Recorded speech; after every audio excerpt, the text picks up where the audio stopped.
Hello दोस्तों। सैर पे चर्चा चैनल में आपका स्वागत है। दोस्तों, सैर पे चर्चा चैनल में क्या है कि हम लोग कंपनीज के बारे में बात करते हैं, कंपनीज का अपडेट के बारे में बातें करते हैं, आईपीओ एनालिसिस करते हैं, कुछ फंडामेंटल एनालिसिस को भी कवर करते हैं, कंपनीज का रिजल्ट्स के बारे में डिस्कस करते हैं। तो अभी तक आपने इस चैनल को विजिट नहीं किया तो यहाँ पे यूट्यूब में जाके आप इस चैनल को विजिट कर सकते हो। ये वीडियोस भी कवर कर सकते हो जो हमने इस वीडियोस के बारे में बातें की है।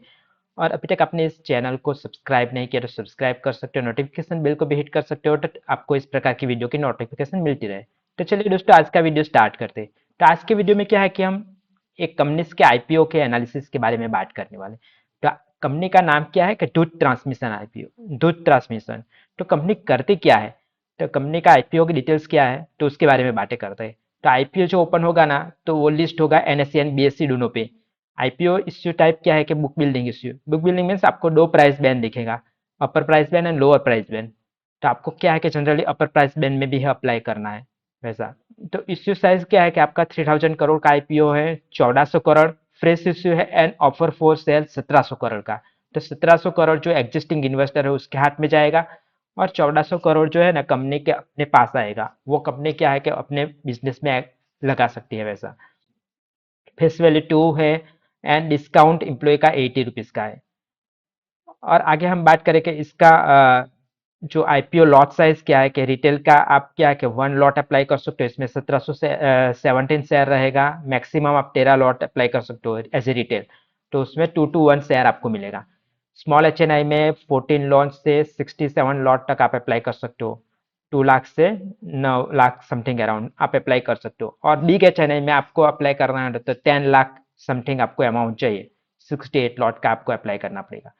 अभी हम रिजर्वेशन की बात करें तो क्यूआईबी के लिए आपको क्या है कि 50% एलोकेशन रिजर्व किया है। रिटेल के लिए है कि 35% जो है ना इश्यू साइज का 35% रिटेल के लिए एलोकेशन रिजर्वेशन है। और एनआईएन जो है ना उसके लिए क्या है कि 15% का रिजर्वेशन रखा है। अभी कंपनी के बारे में बात करते हैं, कंपनी क्या करती है। तो कंपनी क्या है कि एक्चुअली ग्लोबल लीडर है किसमें, तो वायरिंग एंड हार्नेस। तो वो क्या करते हैं, एक वायरिंग हार्नेस प्रोवाइड करते हैं किसके लिए, तो टू व्हीलर, थ्री व्हीलर और commercial as well as off road vehicle के लिए, एग्रीकल्चर इक्विपमेंट के लिए वो क्या है कि वायरिंग हार्नेस और कुछ दूसरी चीज़ें भी प्रोवाइड करती है, जैसे कि boat and IC and EV platform के लिए है। IC means internal combustion engine, जैसे कि पेट्रोल डीजल पे चलता है वैसा। और ईवी मीन्स इलेक्ट्रिक व्हीकल के लिए वो वायरिंग हार्नेस का बिजनेस प्रोवाइड करती है। तो कंपनी का प्रोडक्ट रेंज की बात करें तो क्या है कि वायरिंग हार्नेस से ऑटोमेटिक स्विचेस की भी प्रोवाइड करती है, electronic sensor, control controller and terminals, automatic cables, power course, battery PACS, वो सब चीज़ें कंपनी प्रोवाइड करती है।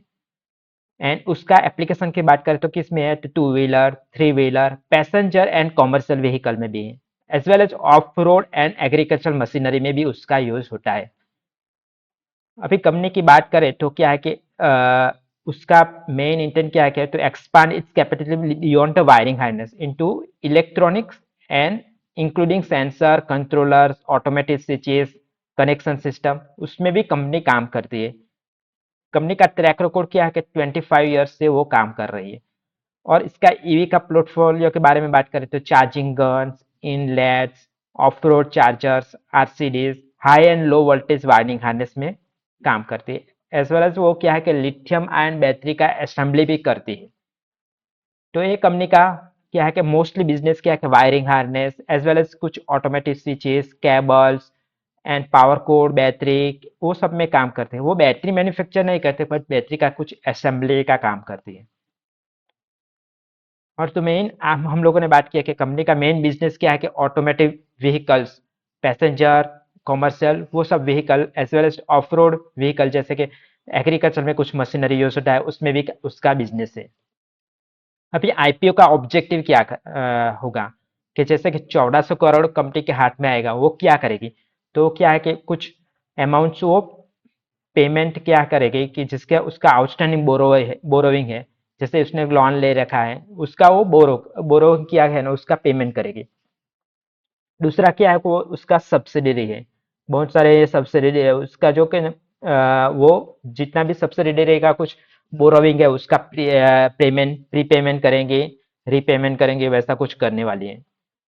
और उसका तीसरा इंटेंट क्या है कि वो कुछ मैन्युफैक्चरिंग प्लांट भी स्टैब्लिश करने वाली है। ये 2 एड्रेस पे क्या है कि उसका वायरिंग हार्नेस का कुछ मैन्युफैक्चरिंग प्लान लगाने वाली है। तो वो इस तीसरा इसका मेन इंटेंट है, ये पैसे जो भी बोरो करती आई मीन जो भी रेज करने वाली आईपीओ से उसका ये तीसरा इंटेंट ये क्या है कि कुछ मैन्युफैक्चरिंग प्लान भी स्टैब्लिश करने वाले हैं।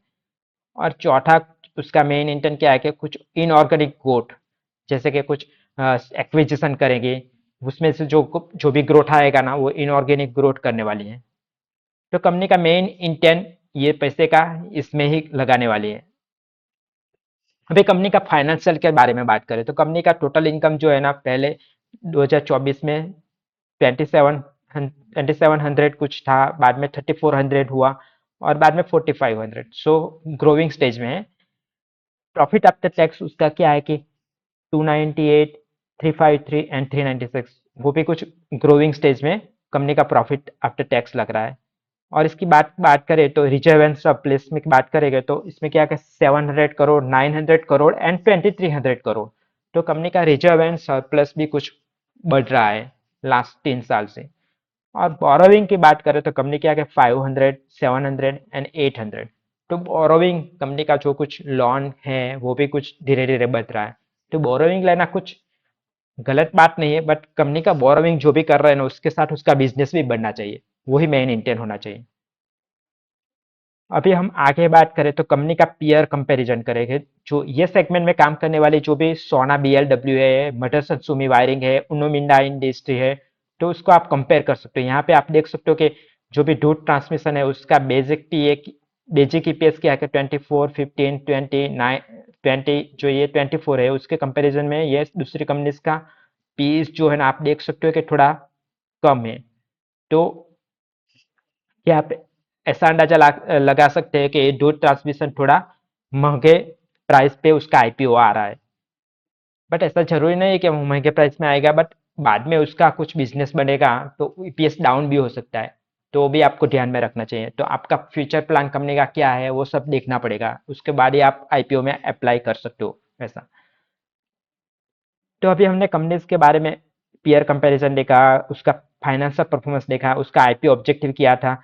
अभी हम लास्ट में उसका क्या है कि कंपनीज का ग्रे मार्केट प्रीमियम क्या चल रहा है उसके बारे में बात करते हैं। तो कभी का कंपनी का ग्रे मार्केट प्रीमियम जो है ना 247 प्राइस रुपीज क्या है कि ऊपर चल रहा है। जो आईपीओ प्राइस है ना उसका कंपनीज का आईपीओ प्राइस आप देख सकते हो कि यहाँ पे उसका 871 का है, उसके ऊपर कंपनी का ग्रे मार्केट प्रीमियम जो है ना प्रीमियम 247 ऊपर चल रहा है। तो एस्टिमेटेड लिस्टिंग उसका 1118 जैसा हो रहा है। तो इसके हिसाब से कंपनी को क्या है क्या 28, जो भी इन्वेस्टर इन्वेस्ट करेगा उसको 28% का क्या है प्रीमियम मिल सकता है। बट वो गारंटी नहीं है। अभी कुछ भी वर्ल्ड वाइड कुछ न्यूज आया तो मार्केट डाउन हो गया तो ये ग्रे मार्केट प्रीमियम डाउन भी हो सकता है, उसको आपको ध्यान में रखना पड़ेगा। तो दोस्तों हमने ये कंपनीज का आईपीओ एनालिसिस किया, आपको कुछ अच्छा लगा तो आप कमेंट सेक्शन में कमेंट कर सकते हो, और कुछ भी डाउट हो तो कमेंट सेक्शन में कमेंट कर सकते हो। और ऐसे ही स्पिरिचुअल वीडियो के साथ हम नेक्स्ट टाइम मिलते हैं, तब तक के लिए बाय बाय।